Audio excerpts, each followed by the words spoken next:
Hello everyone, and welcome back to another CodeSign Secure video. Today, I'll be walking you through the signing and verification process with our APK Signer on Ubuntu. So the way this will work is just like every other tool we have all our documentation on the CodeSign Secure webpage. So once you're on that page and you have everything downloaded and set up, there's a number of different prerequisites that you'll have to have in place, which we'll touch on briefly in a moment here. But first, let's go through the actual signing.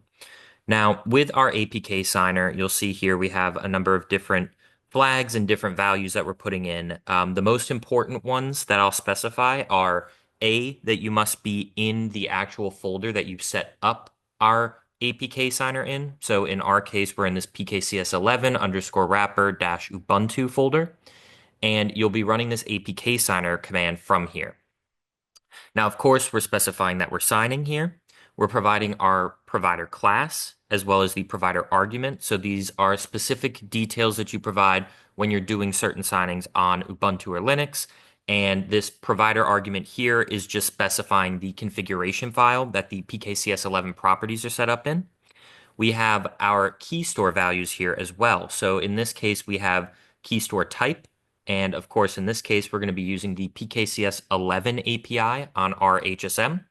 And we're also providing the key store password. And this is, in our case, just the default value we've put in. So you'll have obviously a very different password, but this is basically just specifying your password for your key store here. Now we also provide the key alias. So in our case, this is just called GPG2 in our HSM.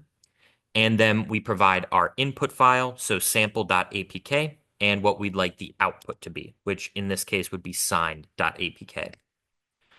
Now, this will take a minute or so to run, but while this runs, I can kind of go through some of the different prerequisites. Some of the important prerequisites to talk about are JDK 8 is necessary for our APK signer to run, so you have to make sure you have that, as well as curl and CXX logs. So, like I said, this is all in the documentation, so don't worry about having to know that here, but these are just some important details that, I figured I should bring up while we wait for this to sign.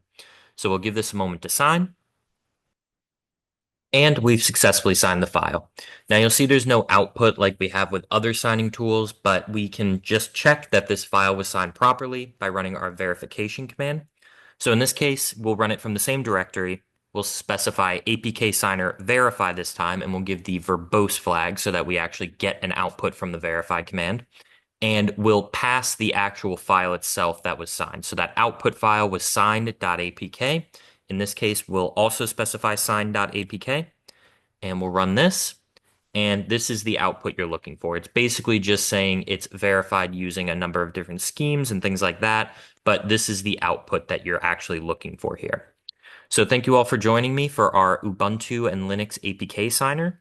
And we'll see you next time in one of our other signing videos.